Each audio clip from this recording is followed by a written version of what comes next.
him for his statement. I now give the floor to His Excellency Jeremiah Manele, Minister for Foreign Affairs and External Trade of Solomon Islands.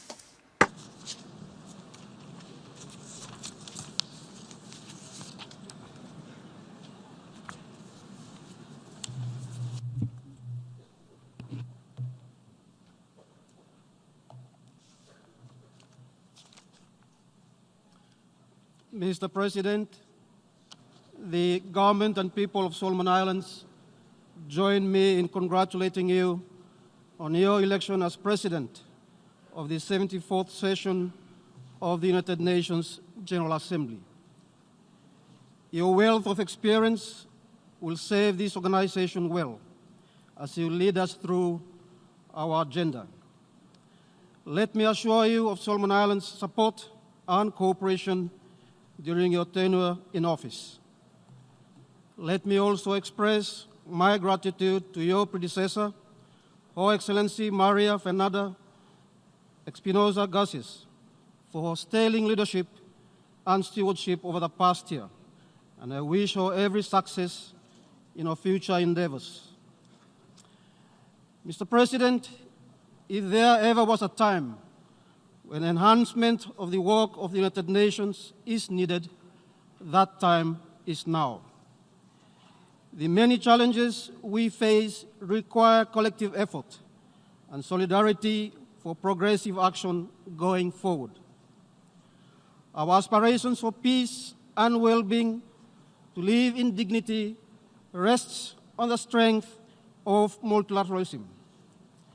The theme galvanizing multilateral efforts for poverty eradication, quality education, climate action, and inclusion is both fitting and timely.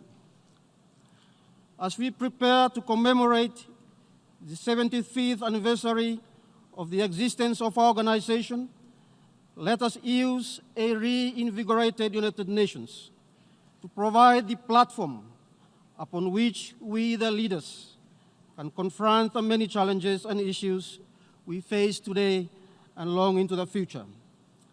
This requires collective action.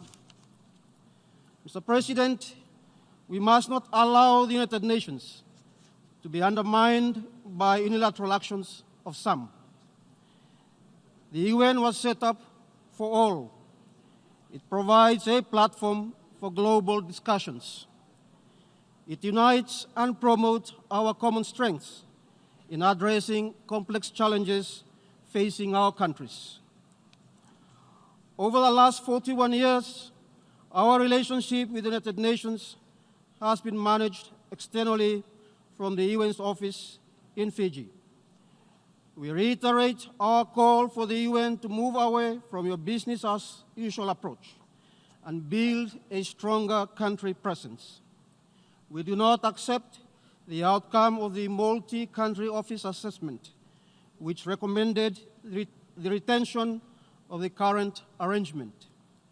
Solomon Islands is a post-conflict country. Its population is estimated to surpass that of Fiji by the early 2030s. It deserves to have its own country office. Mr. President, climate change and natural disasters are impacting all our countries. Our oceans are warming. Sea levels are rising.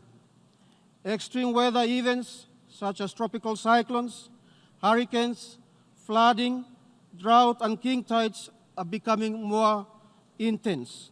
They are inflicting more damage and destruction to communities and ecosystems. They put people's lives at risk. In this regard, my government expresses our sincere condolences to the government and the people of Bahamas for the destruction caused and lives lost in the recent Hurricane Dorian.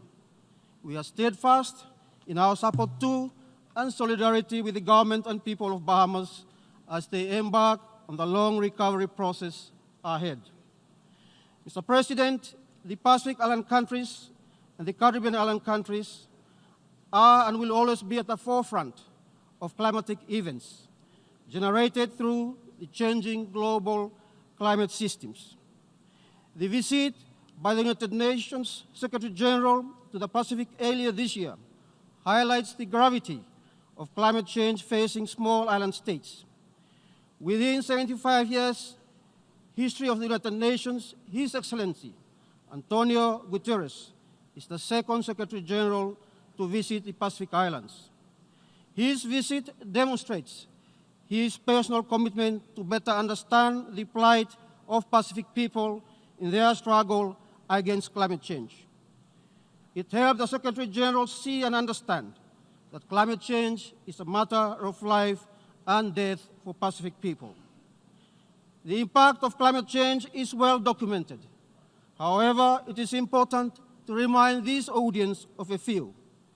By 2030, it is estimated that 90% of our coral reefs will be bleached, thereby threatening food security, fisheries, and the livelihood of our people. There will be more frequent, severe weather events leading to destruction of property and loss of lives. The economic costs resulting from severe weather events in smaller island states are beyond the capacity of each country to address or respond to. It's also important to reflect on the impact of climate change to date. Solomon Islands is experiencing the impact of climate change 3 times the global average. Sea level rise is happening at a pace where we continue to lose islands. Ongoing resettlement of internally displaced populations is now a new normal. We remain in an endless state of recovering from slow onset events, especially by populations living on low-lying islands. Mr. President, considering these events, my government wishes to again convey our sincere appreciation to the Secretary General for gracing our region with his visit, which demonstrated to us that he cares. There is no room for cynicism and complacency. We need urgent and collective climate action. The Kainaki II Declaration, adopted by leaders of the Pacific Islands Forum last month in Tuvalu, reaffirmed climate change as the single greatest threat to the livelihoods, security, and well-being of our peoples. We commend the UN Secretary General's Climate Action Summit that was convened this week. However, we are disappointed on the lack of political will by those with the means of implementation to present more ambitious commitments that will put us on a below 1.5 degrees Celsius pathway. Under the current circumstances, we are heading towards a 3 degrees Celsius world. The science is clear and non-negotiable. We must ensure our policies and actions are guided by science. Solomon Islands has embarked on an exciting journey to further reduce its carbon footprint. In 2024, we will commission our first 15-megawatt hydropower project. This project will reduce fossil fuel consumption by 70%, which is equivalent to 50,600 tons of carbon dioxide greenhouse gas emissions. This is more than twice our commitment under our submitted national determined contributions. We continue to make the call for international partnership in meeting our conditional emission reduction targets of 45% by 2030 and 50% by 2050. Mr. President, we rely on our oceans for our livelihood. Much of our economy is linked to our oceans, including in tourism, fisheries, and transportation. Our oceans are an essential part of our culture, gastronomy, and leisure. Our identity as islanders is inextricably linked to the ocean. It defines who we are. As an ocean state, we are committed to strengthening the management, use, and conservation of our oceans, including the high seas. It is no secret that our ocean is the last remaining rich fishing ground in the world. Our region supplies more than 60% of the world's tuna. It is in our collective interest and our shared responsibility to have a healthy ocean with a healthy tuna stock to ensure that we have sustained supplies of tuna for current and future generations. Our regional institutions, the Foreign Fishery Agency, located in our capital city, and the Secretariat of the Pacific Community continue to assist our island countries to manage the tuna resources of our member states worth over US $3 billion annually. This annual catch generates US $535 million for the region and contributes more than US $400 million to the region's GDP. Despite this, the distant water fishing nations still get the largest benefits from the tuna industry. Solomon Islands tuna catch in our waters last year amounted to 124,724 tons. 24,000 tons are processed for consumption by our local company, Sol Tuna Limited. The export of processed tuna generated an average annual export value of US $59 million and provides 2,000 jobs. Illegal, unreported, and unregulated fishing is undermining our tuna management system. We have put in place mechanisms including the Niue Treaty Subsidiary Agreement and the Vessel Day Scheme as a deterrence management system. IEU fishing in the Western Central Pacific region has an estimated value of US $600 million with an estimated direct economic loss of around US $150 million for island countries. We call on distant water fishing nations to eliminate IEU fishing and to ensure ocean states receive full benefits from the resources within their jurisdiction. Mr. President, the Pacific Small Island Developing States is in one of the largest oceans in the world, with an estimated total area of more than 36 million square kilometers. Solomon Islands' exclusive economic zone amounts to 1.4 million square kilometers of sea compared to a land area of 28,466 square kilometers. Solomon Islands has developed a national ocean policy to manage all issues relating to the oceans. I'm pleased to note that our joint tripartite submission for extended continental shelf, the Ontlong Java Plateau, between Solomon Islands, Papua New Guinea, and the Federated States of Micronesia was successful, and we thank the Commission on the limits of continental shelf for its positive consideration of our joint submission. The future biodiversity beyond areas of national jurisdiction, BBNJ, instrument is currently being negotiated. We anticipate a fair, equitable, and inclusive outcome that addresses our specific needs to support us in the implementation of our obligations and rights under UNCLOS. We hope to incorporate traditional knowledge systems that complement science in the new BBNJ instruments. My government is committed to working with others towards concluding the BBNJ negotiations by 2020. Mr. President, the UN was born out of the ashes of World War II. The UN Charter compels us to uphold peaceful coexistence amongst, within, and between nations through the use of intensive, sustained, and inclusive dialogue to resolve our differences and conflicts. Peace is not just about the absence of war.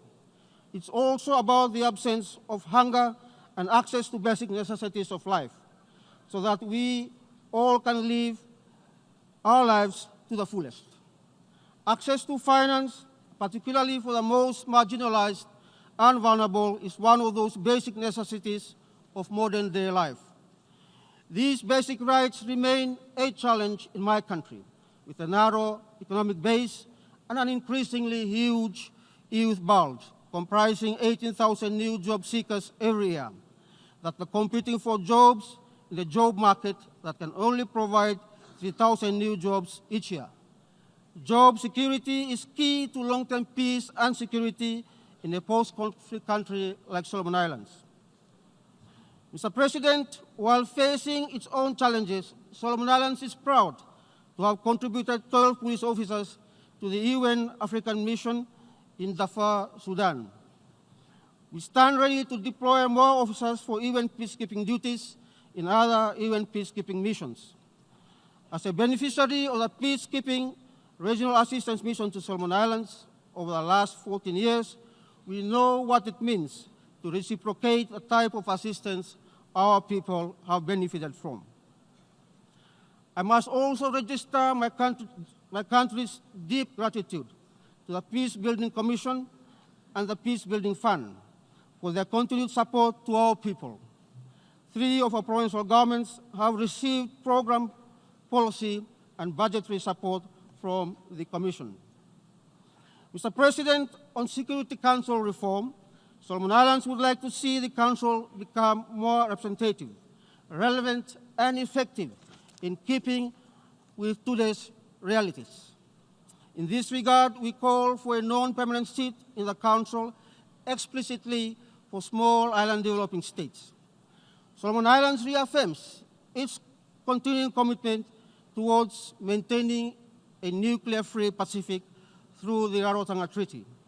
We reiterate our call for the total elimination of nuclear weapons by all nuclear weapon states, including those holding on to all forms of weapons of mass destruction.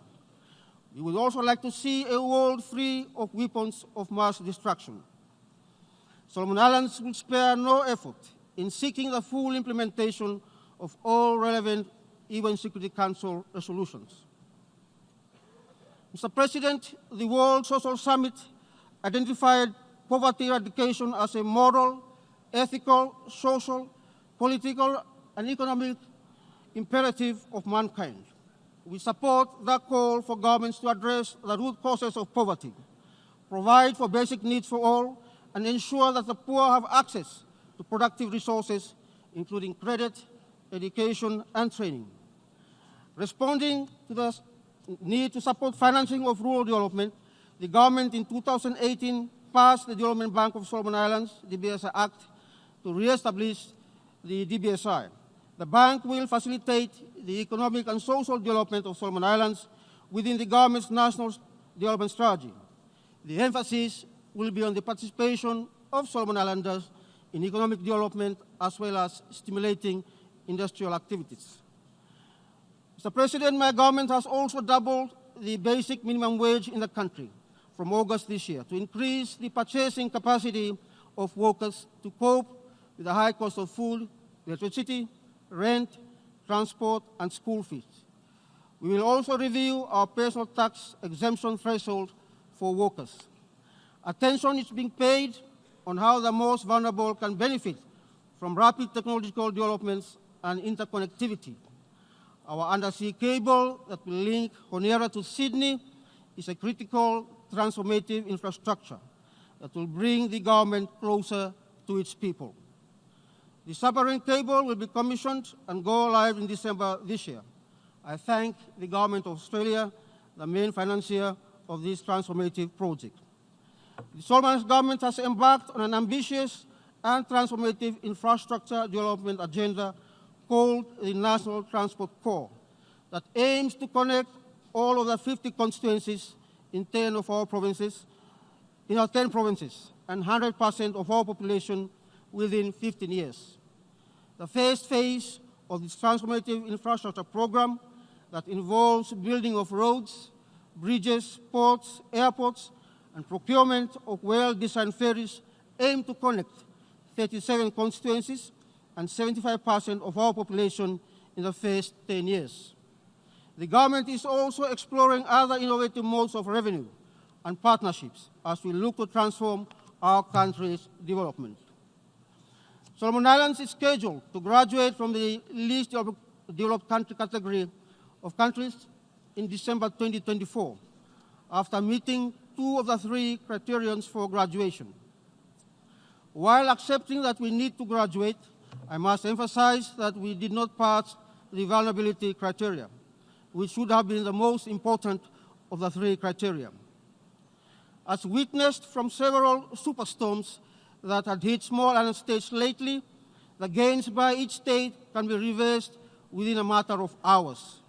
We look forward to further discussing these matters in the upcoming visit of the UN agencies in mid-October to assist us in developing a practical, smooth transition strategy. Mr. President, Solomon Islands subscribed to the Istanbul Programme of Action, the Samoa Pathway, and the Sustainable Development Goals. I'm happy to state that the goals, targets, and indicators in these three global mechanisms have been mainstreamed in our 2016 to 2035 National Development Strategy, the NDS.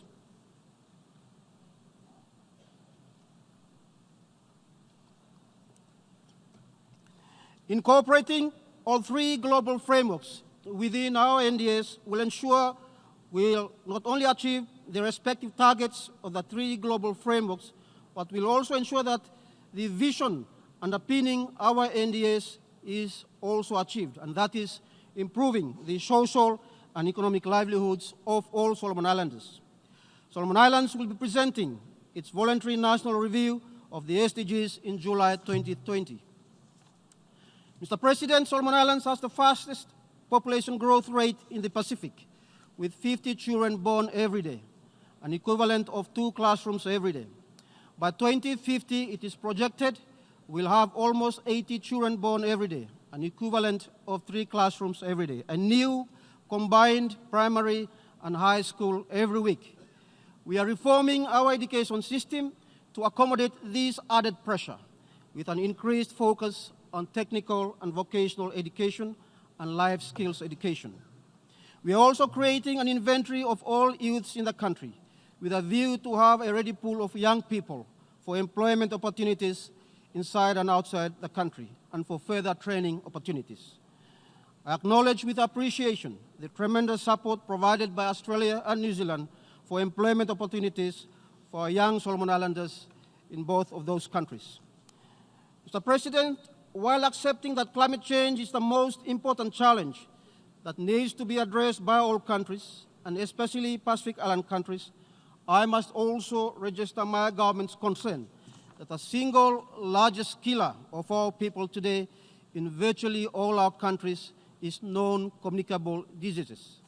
I'm also concerned that not nearly as much attention is accorded to halting and reversing the NCD epidemic. In Solomon Islands, 7 deaths out of 10 are due to NCDs. In some other Pacific countries, it is as high as 8 deaths out of 10 deaths. Malaria adds to that challenge. I'm happy to inform this body that my government has developed and is implementing a roadmap to eliminate malaria by 2030. We are also developing a roadmap to halt and reverse the NCD epidemic in Solomon Islands. We are also exploring alternative modalities of treatment for some forms of NCDs, particularly plant-based pharmaceuticals that are affordable and can be produced in the country. Solomon Islands is working with Cuba to further explore opportunities in this area. However, my key message to this august body is that hundreds of thousands of people are dying every day due to NCDs and diseases such as malaria. We must therefore step up the urgency to fight and reverse the NCD epidemic. Mr. President, on human rights, Solomon Islands is preparing its 3rd Universal Periodic Review and will ratify the Convention on the Rights of Persons with Disability during this session. On West Papua, Solomon Islands aligns itself with the Pacific Islands Forum position. We reaffirm Indonesia's sovereignty over Papua. We remain, however, concerned on the escalation of violence and the continued allegation of human rights abuse reported in West Papua. We welcome the invitation by Indonesia for the UN High Commissioner for Human Rights to visit and conduct an independent assessment of human rights in West Papua. We encourage both parties to agree on a date to carry out such a visit quickly and ensure that the outcome is available as soon as possible. Solomon Islands thanks Cuba for the training of our medical students, with more than 80 Solomon Island doctors, medical doctors, having graduated from Cuban medical schools. We note the 59-year-old economic embargo imposed on Cuba remains in place. Solomon Islands calls for the lifting of the embargo placed on Cuba. We encourage the restoration of good relations between Cuba and the United States in the name of peace and within the spirit and purposes of the United Nations Charter. Mr. President, my country has made a commitment to host the 2023 Pacific Games that will bring together all 24 countries and territories of the Pacific. I'm pleased to note the support we are receiving from traditional and non-traditional development partners in preparing our country for the Games. In particular, I wish to acknowledge our immediate neighbors, Papua New Guinea and Indonesia. We are also making outreach to other partners whom we hope will respond positively to our 2023 Games proposals. I also wish to announce to this Assembly that Solomon Islands has begun reviewing its foreign policy. In doing so, we have recognized the One China policy in compliance with UN Resolution 2758 and have formalized our relations with the People's Republic of China. We are also broadening our engagements with all countries in keeping with our policy of friends to all and enemies to none.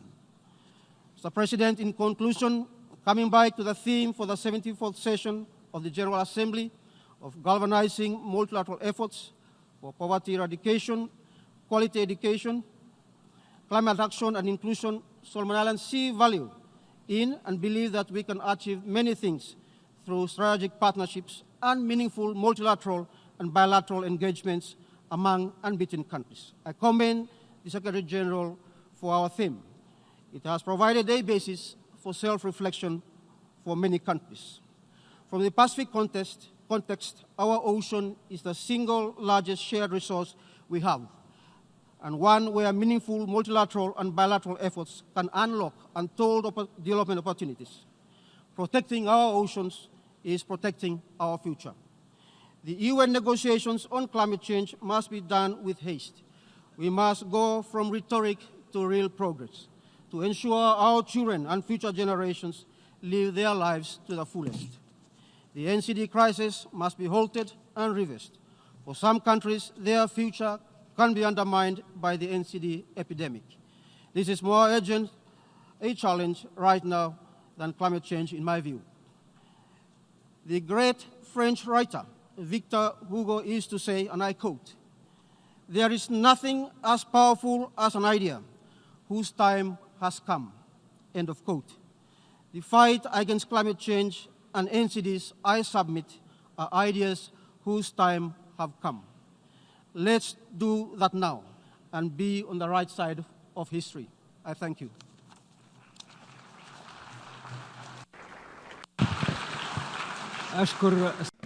I thank His Excellency, Mr. Jeremiah Manele, Minister for Foreign Affairs.